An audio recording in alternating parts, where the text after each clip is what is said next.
कृष्ण हरी. हरे जय राम कृष्ण हरे. हरे जय राम कृष्ण हरे.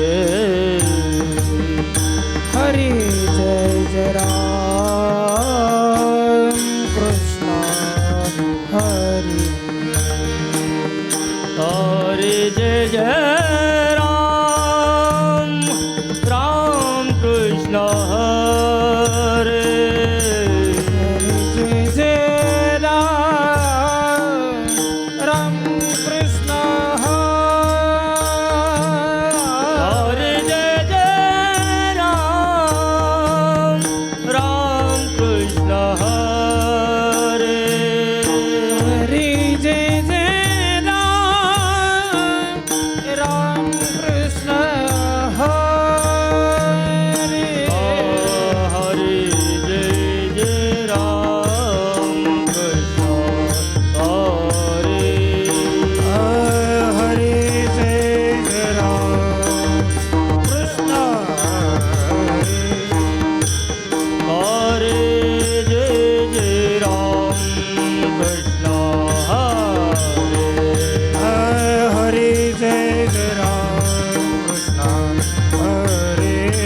हरे जय राम कृष्ण हरे जय राम कृष्ण हरे. जय राम कृष्ण हरे. हरे जय राम कृष्ण जय राम कृष्ण हरे. हरे जय राम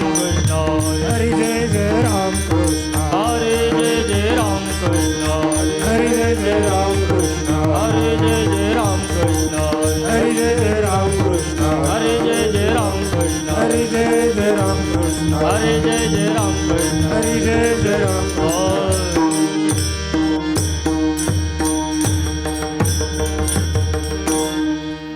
रूप पाहता लोचने सुख झाले ओ साजने. तो हा विठ्ठल बरवा तो हा माधव बरवा तो हा माधव बरवा तो हा माधव बरवा. रूप पाहता लोचनी सुख झाले वो साजनी. तो हा विठ्ठल बरवा तो हा माधव बरवा तो हा माधव बरवा तो हा माधव बरवा. बहुत सुकृताची जोडे म्हणून विठ्ठले आवडे. तो हा विठ्ठल बरवा तो हा माधव बरवा तो हा माधव बरवा तो हा माधव बरवा तो हा माधव बरवा तो हा माधव बरवा. सर्व सुखाचे आगर वापर कुमदेवे वर. तो हा विठ्ठल बरवा तो हा माधव बरवा तो हा माधव बरवा तो हा माधव बरवा. हरे जय राम कृष्ण हरे. जय राम कृष्ण हरे जय राम कृष्ण हरे जय राम कृष्ण हरे जय राम कृष्ण हरे जय राम कृष्ण हरे जय राम कृष्ण हरे जय राम कृष्ण जय राम कृष्ण हरे जय राम कृष्ण हरे. राम कृष्ण हरे जय राम. जय राम कृष्ण हरे जय राम कृष्ण जय राम कृष्ण हरे जय राम. जय राम जय राम. सदा नाम घोष करू हरी कथा सदा नाम घोष करू हरी कथा. सदा नाम घोष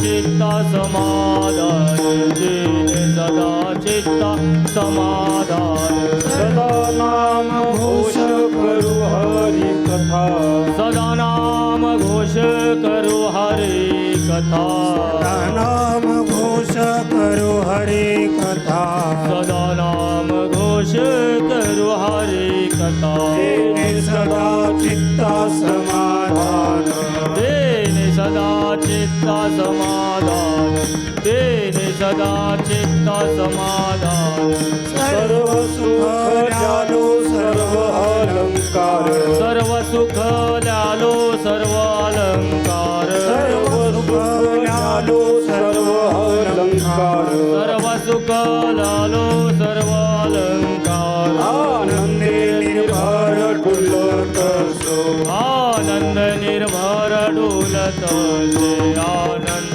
निर्भर डुलत से सर्व सुख ल्यालो सर्व अलंकार सर्व सुख झालो सर्व अलंकार सर्व सुख ल्यालो सर्व अलंकार सर्व सुख झालो सर्व अलंकार आनंदे निर्भर डुलत सो आनंद निर्भर डुलत आनंद निर्भर डुलत असो ऐसा कोठे आठवती नाही असो ऐसा कोठे आठवती नाही असो ऐसा कोठे आठवती नाही असो ऐसा कोठे आठवची नाही देहीच विदेही भूदशा देवी देवी देवी दुर्लका देवी देवी देवी दुर्लका सर्व सुख ल्यालो सर्व अलंकार सर्व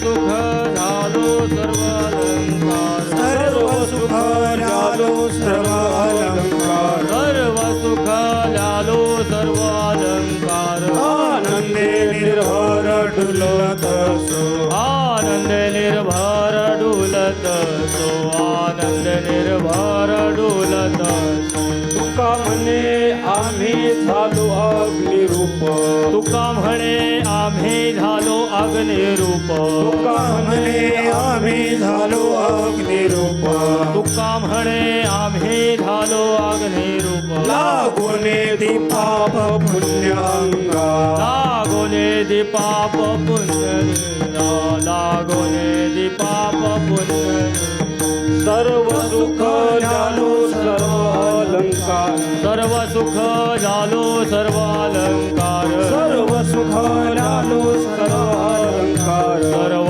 सुख ल्यालो सर्व अलंकार आनंदे निर्भर डुलत सो आनंद निर्भर डुलत सो आनंद निर्भर डुलत विठ्ठल विठ्ठल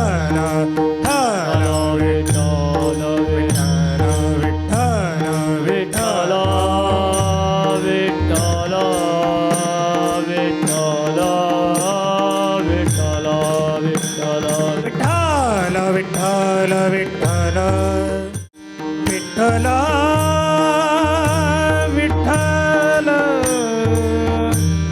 विठ्ठल विठ्ठल विठ्ठल विठ्ठल विठ्ठल विठ्ठल विठ्ठल विठ्ठल विठ्ठल विठ्ठल विठ्ठल विठ्ठल विठ्ठल विठ्ठल विठ्ठल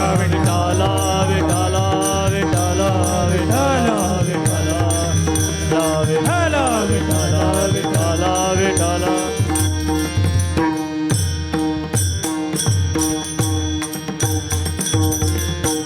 सदा नाम घोष करू हरी कथा, सदा नाम घोष करू हरी कथा, तेने सदा चित्ता समाधान. सर्व सुख ल्यालो सर्व अलंकार, आनंदे निर्भर डुल्लतसो. प्रस्तुत प्राप्त प्रसंगी प्राप्त स्थळी चिंतन रूपी सेवेकरता निवडलेला अभंग. अखिल कोट ब्रह्मांड नायक रुक्मिणी प्राण संजीवन अकारण करुणा वरुणालय भक्तवांछित कल्पतरू भगवान श्री पांडुरंगाच्या असीम कृपेद्वारा, त्याचबरोबर असीम आघात कृपेद्वारा मुक्त कैवल्य तेजोनिधी ज्ञानियांचे राजे साधकांचे मायबाप योगियांची माऊली अनाथाची माय विश्व माऊली ज्ञानोबाराय आणि अखिल विश्वाच्या परमार्थ उदरामध्ये व्याप्त असलेले तत्वज्ञ संत, नवे नवे जगाचा संसार सुखाचा व्हावा याच्याकरिता आपल्या संसाराची राख रांगोळी करणारे जाळोनी संसार बैसलो अंगणी या उक्तीवरती आरूढ असणारे नवे नवे हिंदवी स्वराज्याचे संस्थापक महाराष्ट्राचा आराध्य दैवत छत्रपती शिवाजी महाराज, त्या शिवाजी महाराजांचे धर्मगुरू आणि अखिल विश्वाचे विश्वगुरू जगद्गुरू तुकोबाराय यांचा 4 चरणाचा देवाचं नामचिंतन किंवा देवाच्या नामाचा आश्रय घेतल्याच्या नंतर तुकोबाराय म्हणतात, मला काय काय अनुभव आलेत याचं सविस्तर चिंतन म्हणजे आजचा अभंग आहे. विठ्ठल विठ्ठल विठ्ठल विठ्ठल विठ्ठल विठ्ठल विठ्ठल विठ्ठल.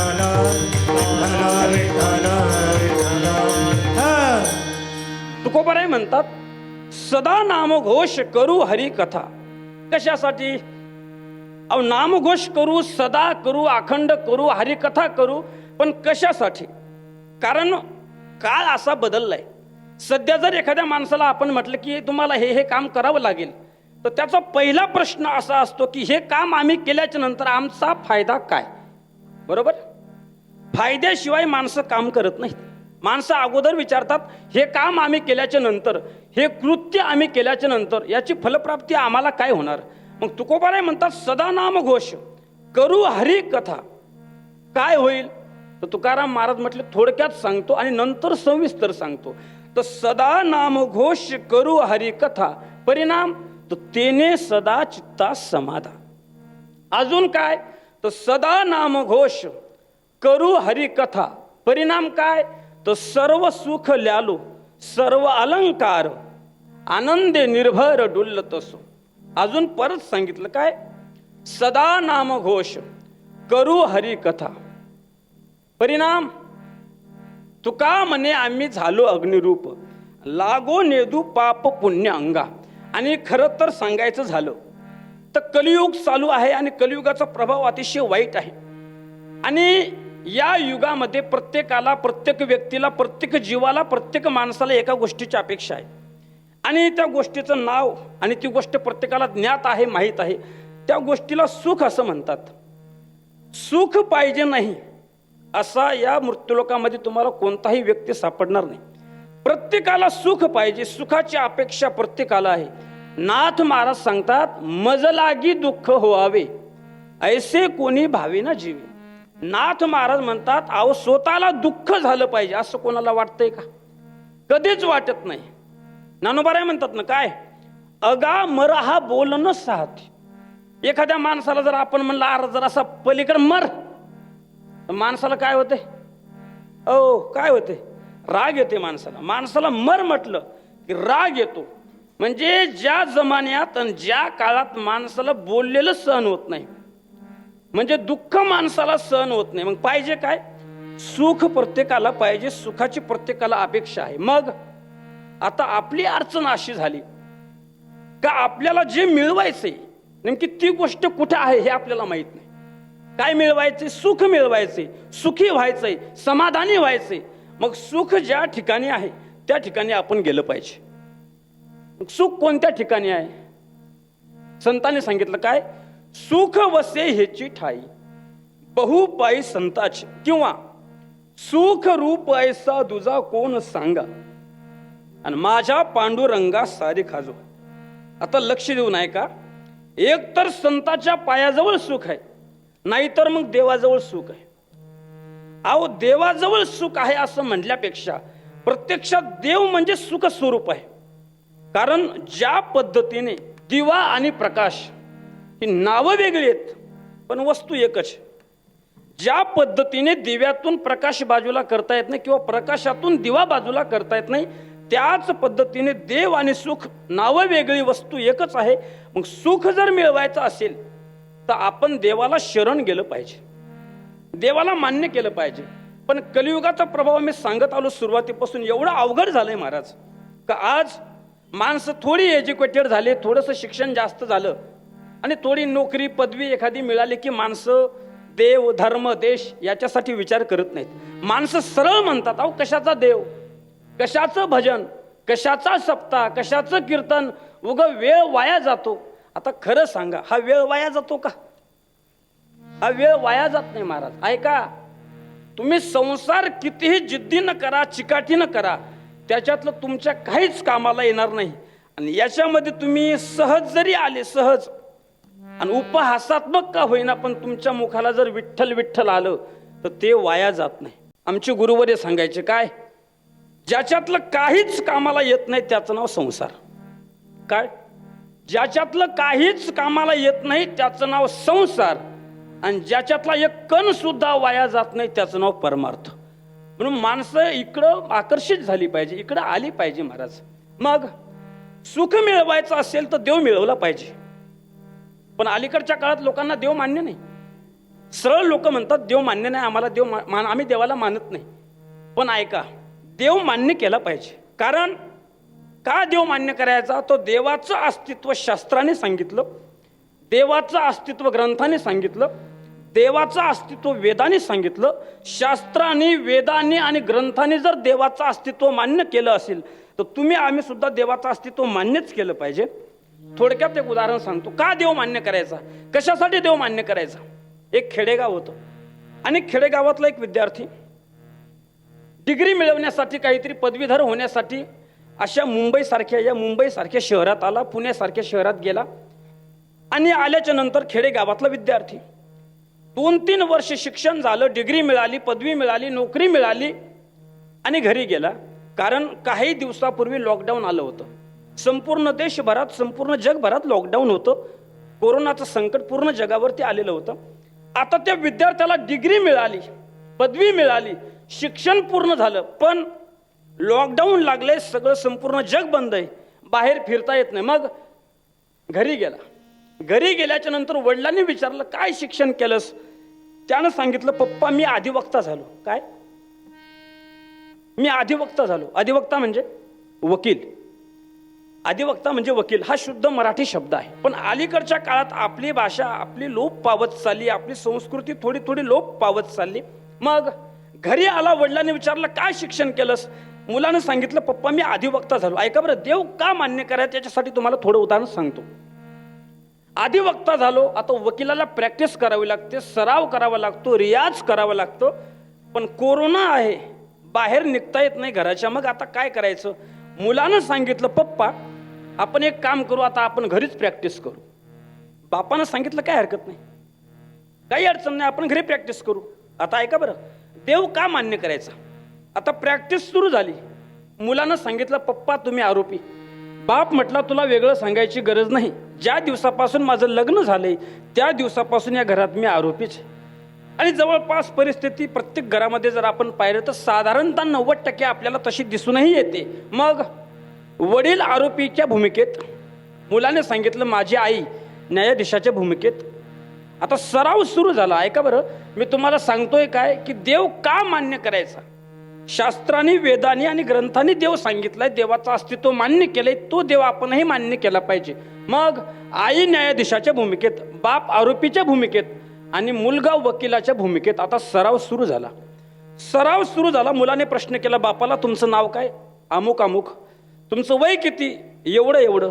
तुमचं शिक्षण किती झालं. एवढं एवढं. तुमचं लग्न झालं का. प्रश्न कोणी केला.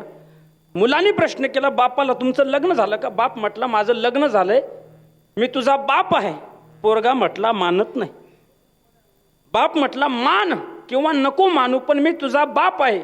शेवटी वकिलाला काय पाहिजे, पुरावा पाहिजे.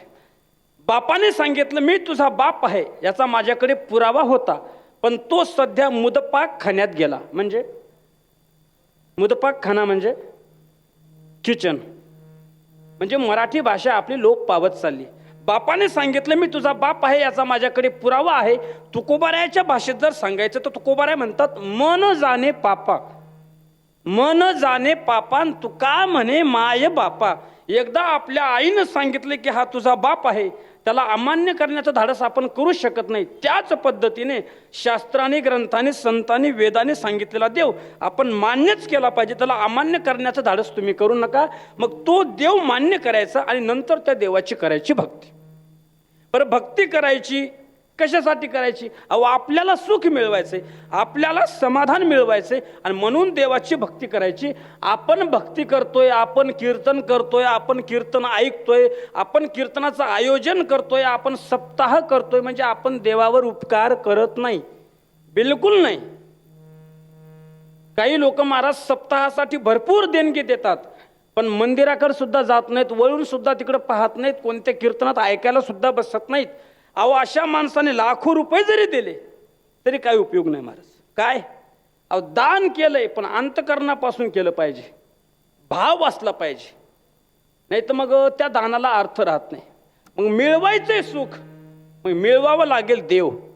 देव मिळाल्याशिवाय सुख आणि समाधानाची अनुभूती येणार नाही. मग आता देव मिळवायचा आहे, मग देवाला मिळवण्यासाठी शास्त्रामध्ये काही पर्याय सांगितलेत, शास्त्रामध्ये काही मार्ग सांगितलेत. काय? पहिला मार्ग सांगितला ज्ञान मार्ग. ज्ञान मार्गाने ज्ञान मिळवायचं, नंतर देवापर्यंत जायचं, देवाची प्राप्ती करायची, नंतर सुखाची, समाधानाची अनुभूती घ्यायची.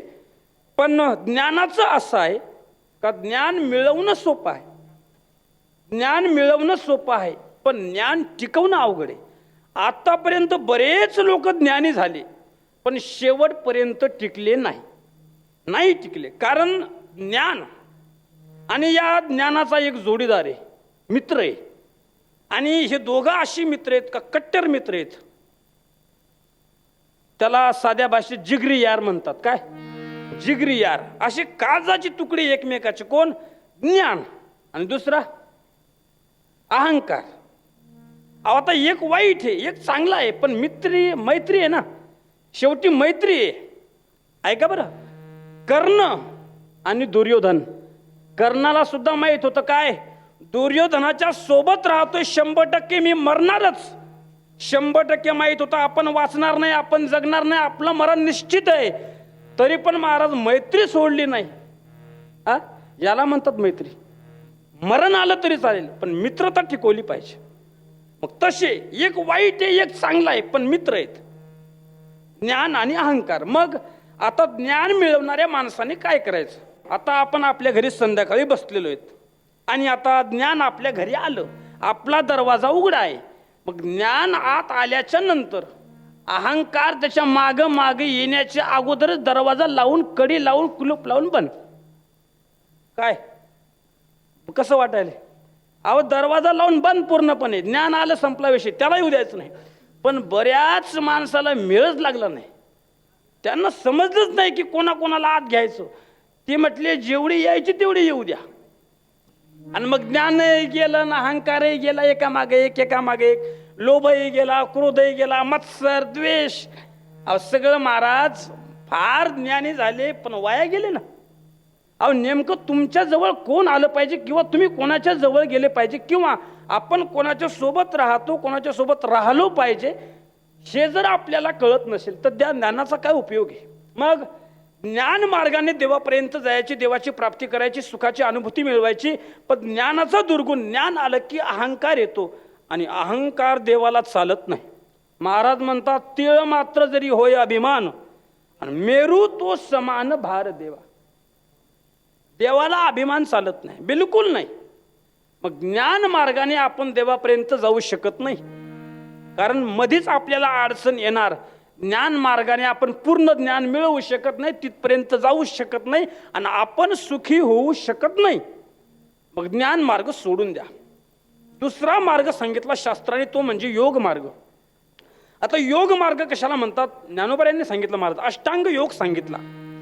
पण आता सध्याच्या परिस्थितीत जर सांगायचं झालं, थोडे व्यायामाच्या भाषेत बोलतोय मी, व्यायामाची भाषा सांगतोय, अष्टांग योग सांगते. आता साधारण जर आपण पाहिलं, जवळपास आपण सगळ्यांनी टीव्हीवर पाहिलं असेल की त्या माणसाचं शरीर, त्या व्यक्तीचं शरीर अतिशय सडपातळ आहे आणि जसं म्हणलं जशा तशा पद्धतीनं त्या माणसाला त्याचे शरीराचे अवयव वाकवतात.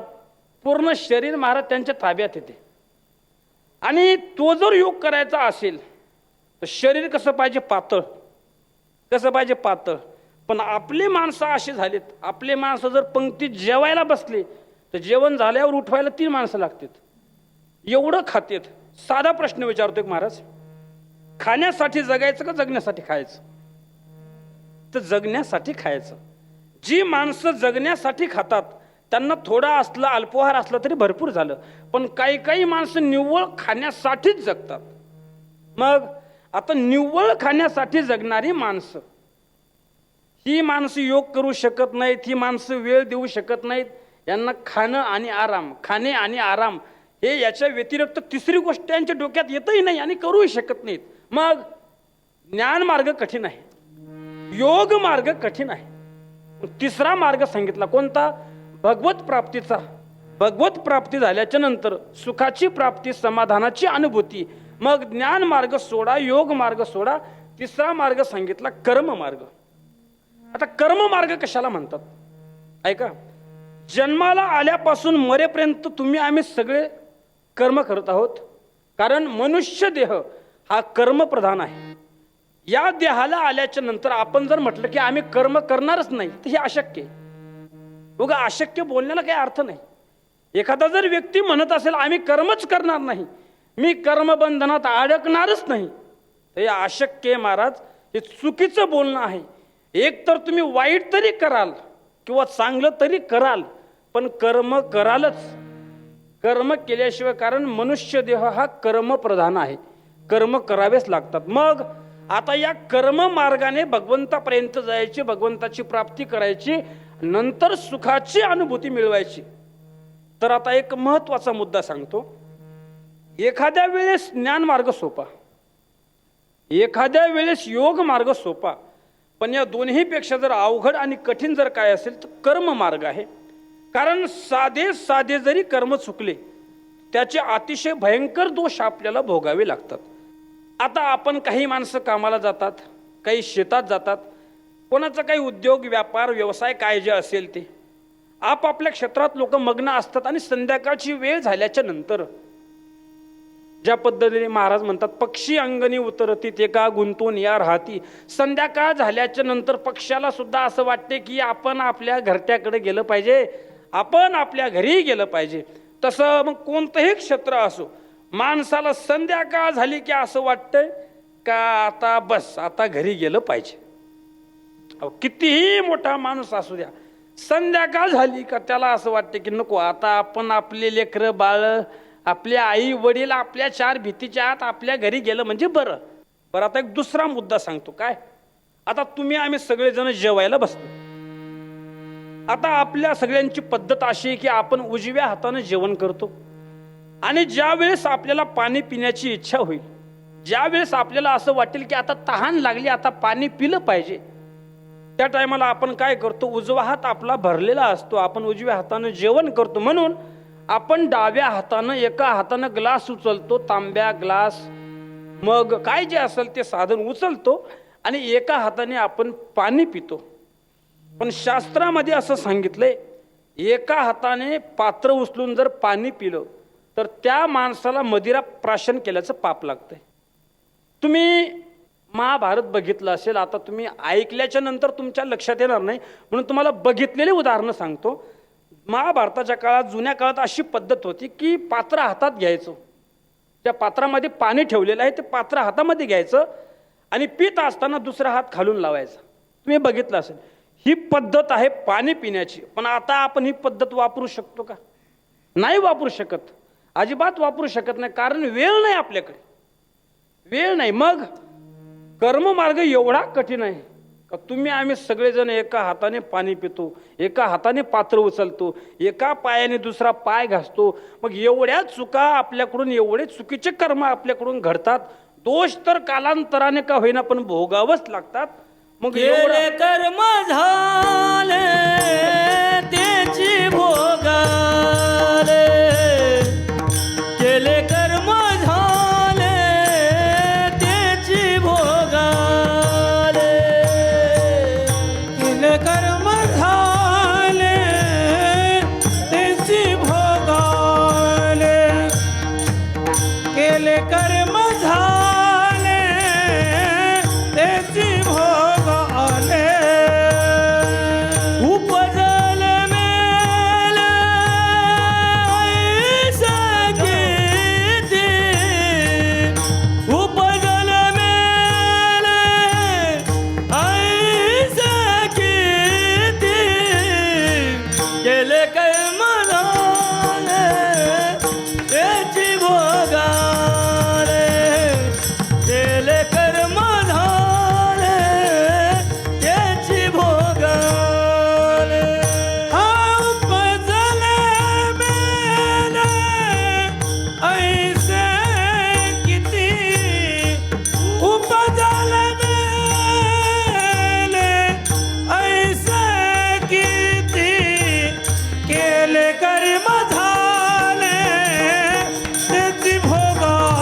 म्हणतात केले कर्म झाले तेची भोगा आले आणि उपजले मेले ऐसे किती. अहो आतापर्यंत किती आले किती गेले. कर्मे श्रीराम वनवासा गेला, कर्मे दशरथ पुत्र वियोगे मेला, कर्मे निरंश झाले सगर, कर्मे रावण क्षय पावला. अहो एखाद्या वेळेस नीट ऐका, एखाद्या वेळेस तुम्हाला देव माफ करेल. चला या व्यक्तीकडून आता न कळत एखादी चूक झाली म्हणून भगवंत त्या चुकीकडे दुर्लक्ष करेल, जाऊ द्या माफ करा याला. पण कर्म कधी माफ करत नाही. आणि विशेष म्हणजे लक्षात घ्या, कर्म आपण ज्या पद्धतीचे करतो त्याच पद्धतीचे समोर भोगायला येतात. प्रारब्ध क्रियामान संचिताचा भोग, प्रारब्ध क्रियामान संचिताचा भोग, प्रारब्ध क्रियामान संचिताचा भोग, प्रारब्ध क्रियामान संचिताचा भोग. भोग भोगताची न सुटे, भोग भोगिताचे न तुटे, भोग भोगताची न सुटे, भोग भोगिताचे न तुटे. ज्या जैसी कल्पना त्या तैसी भावना, ज्या जैसी कल्पना त्या तैसी भावना, ज्या जैसी कल्पना त्या तैसी भावना, ज्या जैसी कल्पना त्या तैसी भावना. त्या तैसी कल्पना त्या तैसी भावना, त्या तैसी कल्पना त्या तैसी भावना, त्या तैसी कल्पना त्या तैसी भावना, त्या तैसी कल्पना त्या तैसी भावना.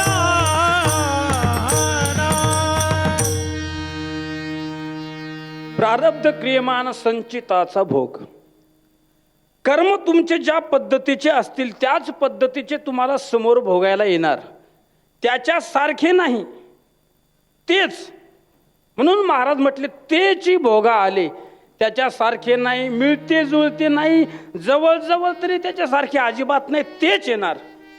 म्हणून ऐका बरं, उन्हाळ्याचे दिवस होते आणि एक माणूस रस्त्यानं चालला आणि रस्त्याच्या कडेला त्याला आमराई दिसली आणि आमराईमध्ये आंब्याची झाडं आणि आता त्याला कैऱ्या लागल्या होत्या. नेमक्याच बारीक बारीक कैऱ्या लागलेल्या, आता नवीन नवीन कैऱ्या लागल्यात.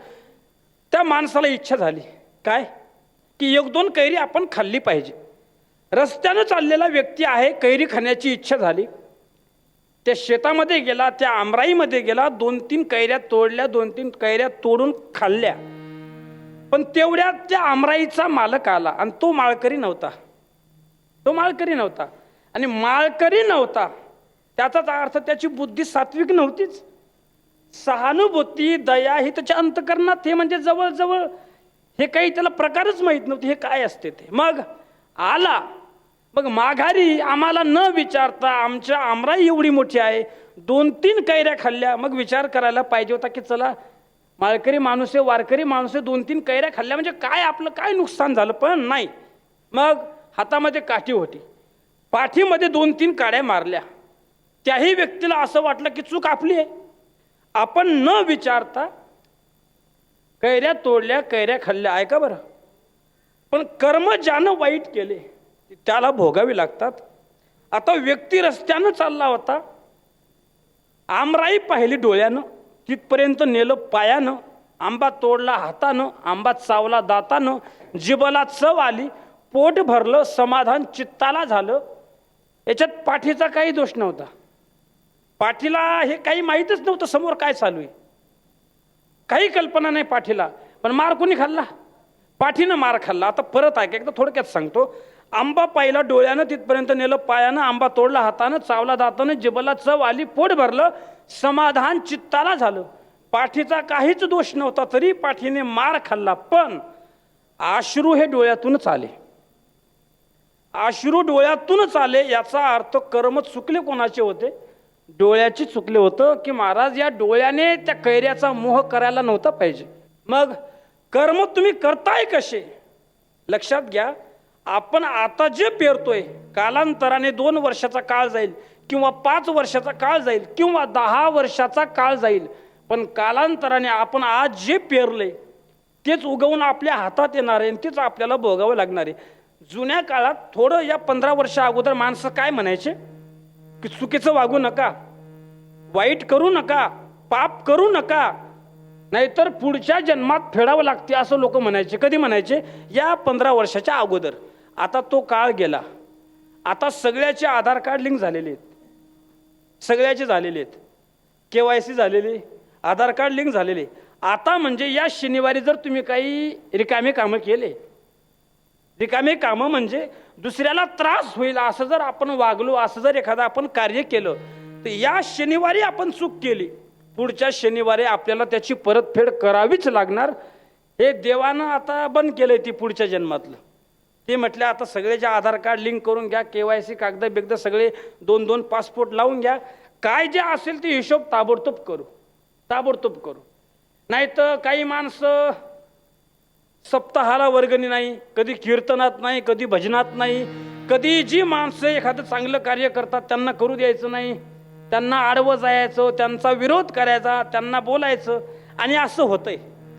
आणि खरं तर चांगलं कार्य करणाऱ्या माणसाने एक लक्षात ठेवलं पाहिजे, ज्या ज्या वेळेस आपल्याला विरोध होतो, ज्या ज्या वेळेस आपल्याला विरोध होतो त्या त्या वेळेस समजायचं की आपला रस्ता योग्य आहे, आपला रस्ता बरोबर आहे.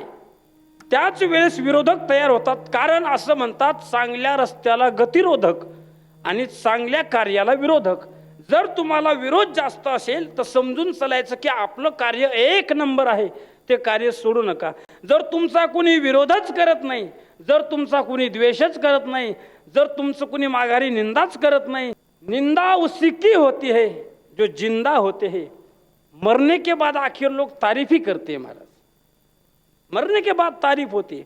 म्हणून निंदा होत असेल तर कुठंतरी एक पाऊल आपला आपण चांगल्या दिशेने चाललोय, चांगल्या वाटेनं आपली वाटचाल सुरू आहे, म्हणून आपली निंदा होते, हे लक्षात घेतलं पाहिजे.